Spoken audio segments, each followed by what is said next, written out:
건강식품 설명회와 관련한 코로나19 집단 감염이 잇따르고 있습니다. 이번에는 7곡에서 열린 산양삼 설명회에서 참석자 등 14명이 확진 판정을 받았습니다.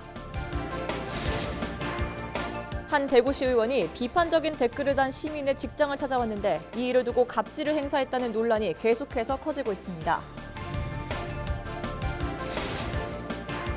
운영난으로 문을 닫은 뒤 2년 넘게 텅 비어있는 청도 철가방극장을 다시 되살리기 위한 논의가 시작됐습니다. 영천의 한 상가 건물에서 자칫 큰 불로 번질 수 있었던 화재를 주민이 소화기로 초기 진압해 피해를 막았습니다.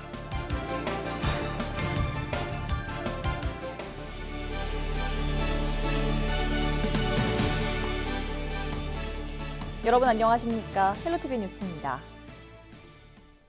지난 동충하초 사업 설명회에서 발생한 집단 감염, 아직도 이어지고 있는데요. 이번에는 산양삼 설명회입니다. 벌써 참석자와 접촉자 등 14명이 확진 판정을 받았습니다. 박은경 기자입니다. 첫 확진자는 서울에 사는 행사 진행자입니다. 칠곡군에서 산양삼 사업 설명회를 연 지 6일 만인 지난 8일 확진 판정을 받은 겁니다. 당시 설명회에는 전국 9개 시도에서 모두 34명이 참석했습니다. 이들은 모두 마스크를 착용하고 에어컨도 켜지 않았다고 진술한 것으로 전해졌습니다. 본인들은 했다고 에어컨은 안 켜고 자연 환기를 시켰다고 저희들이 일단은 그렇게 진술을 받았는데 CCTV는 그 강의실에는 없었어요. 기본적인 방역 수칙을 지켰다는 말에 혹시나 했지만 역시나였습니다. 경주, 포항, 대구, 광주 등에서 참석자 13명이 잇따라 확진 판정을 받았습니다. 확진자 가운데는 건강식품 판매점을 운영하는 사람도 있어 N차 감염도 우려됩니다. 이미 경주에서는 확진자와 접촉한 이들 가운데 감염자도 나왔습니다. 경주에서는 직접적으로 참석하신 분은 2분이고요. 그 2분 중에 한 분이 확진이 되었고, 그리고 나머지 접촉하신 분들이 계시는데 검사를 모두 했습니다. 그 접촉자 중에 다시 양성이 한 분 오늘 나왔습니다. 지난달 29일 대구에서 열린 동충하초 설명회 관련 확진자도 2주 넘게 계속되고 있습니다. 13일까지 참석자 27명 중 26명이 확진 판정을 받았고 접촉자 19명이 추가로 감염됐습니다. 방역당국은 장시간 밀폐된 실내 공간에서 진행되는 건강식품 설명회 특성상 감염에 취약할 수밖에 없다며 행사를 자제해달라고 당부했습니다. 헬로티비 뉴스 박은경입니다. 지방의원들의 갑질과 횡포, 어제 오늘 일이 아닌데요. 비판적인 댓글을 단 시민의 직장을 찾아간 대구시 의원이 갑질 논란에 휘말렸습니다. 이런 경우는 어떨까요? 권수경 기자입니다. 대구시의회 앞에 홀로 선 박기범 씨. 이질련 대구시의원을 제명해달라고 호소했습니다. 시민의 한 사람으로서 이진년 시의원이 행사하는 권력에 두려움을 느꼈으며 이에 분노를 표명합니다. 박 씨는 5개월 전 유튜브 동영상에 이 의원을 비판하는 댓글을 달았습니다. 둘은 예전에 같은 협동조합원으로 알던 사이였습니다. 이로부터 3개월 뒤 이 의원은 박 씨가 근무하는 직장으로 불쑥 찾아왔습니다. 교육위원으로 학교 현장 점검차였다는 게 이 의원 주장입니다. 지금 우리 코로나 때문에 계속 여러 가지 문제들이 많잖아요. 그래서 전산실이고 뭐고 지금 대면수업, 비대면수업. 그래서 제가 전산실 보러 간 거예요. 그런데 교감이 있는 자리에서 박 씨에게 노조 가입 여부를 물었고 댓글 얘기를 꺼냈습니다. 정말 기범 씨도 아주 노조 한다면서요. 댓글 읽으세요. 수고하십시오. 논란이 일자 시의회는 말로 경고를 줬고 박 씨는 부당함을 알리기 위해 거리로 나섰습니다. 교감 선생님, 이래 인사권자, 근무 평정하시는 분들한테 그런 얘기를 하셨다는 것 자체가 무언의 압박으로 느껴져 있습니다. 네네네. 제명과 함께 시의회의 공개적인 사과와 갑질 신고센터 설치도 촉구했습니다. 이 의원은 박 씨를 포함한 집단의 정치적 음해란 입장입니다.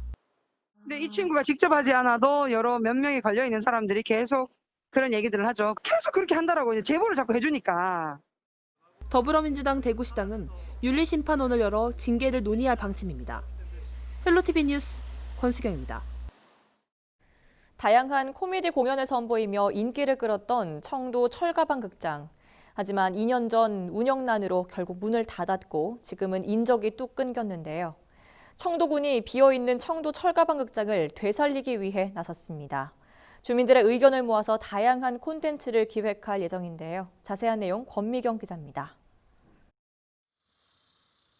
인적뜸한 시골길 옆에 우두커니 서 있는 회색 철가방 건물. 문은 굳게 잠겨 있고 건물 주변엔 자풀이 무성합니다. 이곳은 한때 매년 2만 명 이상이 다녀가는 청도의 대표 관광 명소 중 하나였는데요. 지금은 보시다시피 부서진 조형물과 쓰레기만 나뒹굴고 있습니다. 2년 전 운영난으로 문을 닫은 뒤 극장을 이끌던 코미디언 전유성 씨마저 청도를 떠나면서 방치되어 온 겁니다.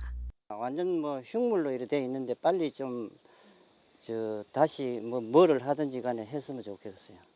이렇게 텅 비어있던 청도 철가방 극장에 다시 불이 켜질 것으로 보입니다.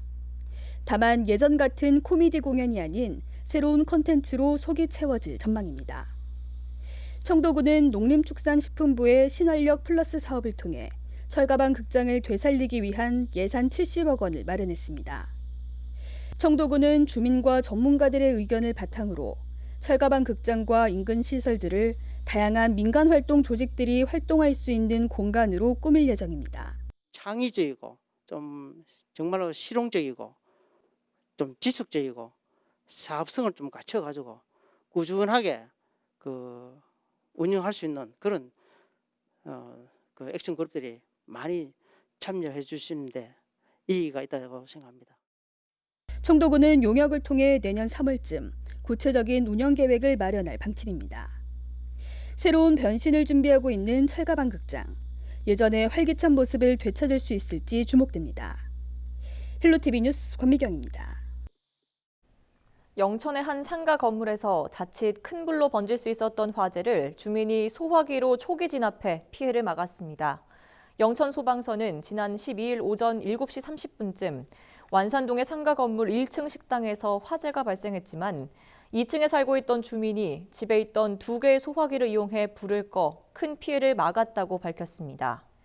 소방서는 화재 초기 소화기 한 대는 소방차 한 대 이상의 역할을 한다며 주택용 소방시설을 필수적으로 설치해 화재 발생에 대비해야 한다고 강조했습니다.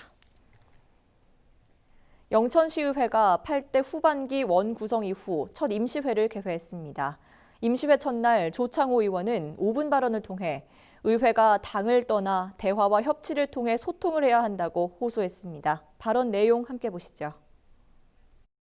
의장께서는 7월 21일 의장으로 선출된 후 언론과의 인터뷰마다 서로 협치를 통하여 후반기 의회를 원만하게 이끌어가겠다고 여러 차례 언론에 말한 바가 있습니다.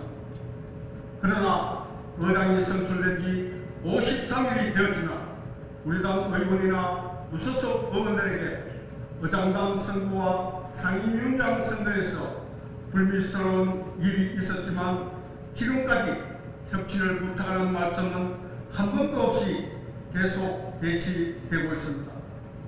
이렇게 해서 어떻게 후반기 의회를 이끌어가는지 앞이 보이지 않습니다.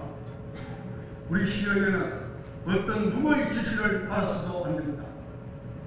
의장과 의원들 간의 소통하는 의회가 되도록 함께 노력해야 할 것이며 제8대 후반기 영천시의회의 원만한 운영을 위해 소통과 협치하는 통큰 의장이 되어주시길 간곡히 부탁드립니다. 의장께서 의회 정상화를 위해 협치에 좀 더 노력하신다면 우리 당 의원들은 아낌없는 박수를 보낼 것입니다.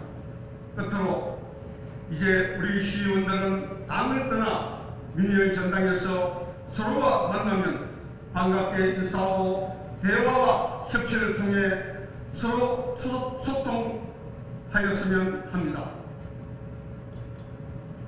오로지 시민만을 바라보며 즐겁게 일할 수 있는 신바람 나는 영천시의회가 되기를 간곡히 기대합니다.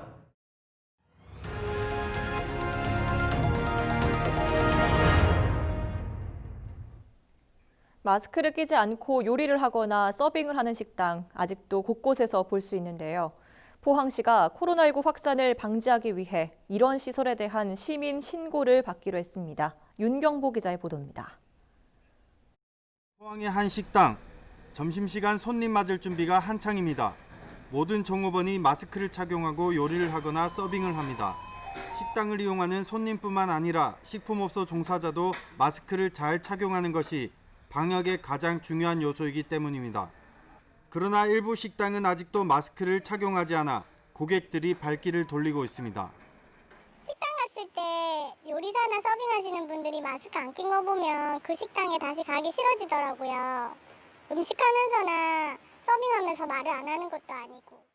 포항시에 따르면 지난달 26일부터 이달 11일까지 마스크 미착용업소 시민신고센터에 접수된 신고는 모두 28건, 사회적 거리두기 2.5단계가 시행된 기간이었습니다. 일부 마스크를 안 끼는 종사자들이 좀 있다는 소리를 저희들도 많이 듣고 또 사실은 민원을 조금 받았었어요. 한 하루에 한 2-3건, 많을 때는 한 4-5건 이렇게 신고가 들어오고 있습니다. 한국외식업중앙회 포항시 남북구지부도 마스크 착용을 정착시키기 위한 다양한 노력을 기울이고 있습니다. 그래도 단순한 이유로 마스크를 착용하지 않는 경우가 많아 애를 먹고 있습니다. 나름 여러 가지 사정은 있지만 식당 하시는 분들이 더운 날씨에 좀 불편하게 생각하고 있고 또 요리를 하다 보면 벗어야 되는 상황이 또 발생될 수도 있습니다. 그러나 착용은 안 하면 안 된다는 이 절실한 마음가짐. 포항 지역의 일반 음식점과 휴게 음식점 등 마스크를 필수적으로 착용해야 하는 식품업소는 9,980여 곳. 포항시는 마스크 미착용 등 위반 행위가 수차례 반복될 경우 수도권에 준하는 강력한 조치를 취할 계획입니다. HCN 뉴스 윤경보입니다. 지난 주말까지 대구 시민 10명 중 9명이 대구 희망 지원금을 받았습니다. 대구시는 지난 13일까지 지급 대상 217만 1,800명 가운데 89.3%가 신청을 완료했다고 밝혔습니다. 신용 체크카드 신청자가 66.7%로 가장 많았고 행정복지센터를 방문해 대구 행복페이를 신청한 시민이 8.8%, 현금 지급이 13.8%로 집계됐습니다. 이번엔 태아까지 인격체로 인정해 지원금을 주기로 한 만큼 신생아에 대한 신청도 이어졌는데 13일까지 545명이 출생증명서를 첨부해 신청했습니다. 경상북도 마지막 생존 애국지사인 배선두 선생이 13일 별세했습니다.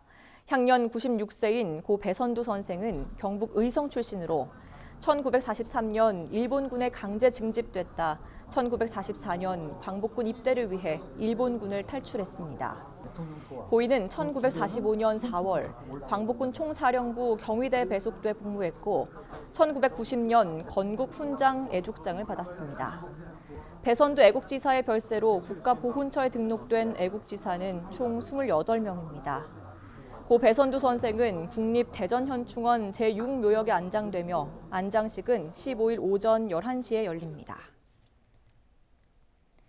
영남대학교 박물관이 올해부터 2023년까지 학계 미보고 유물에 대한 등록과 정리에 나설 계획입니다. 박물관은 경주 황남동 110호분과 미추왕릉 지구 고분군, 인왕동 고분군, 경산 임당동 조용동 고분군 등에 대한 유물 등록과 정리, 종합보고서 발간 사업을 추진합니다.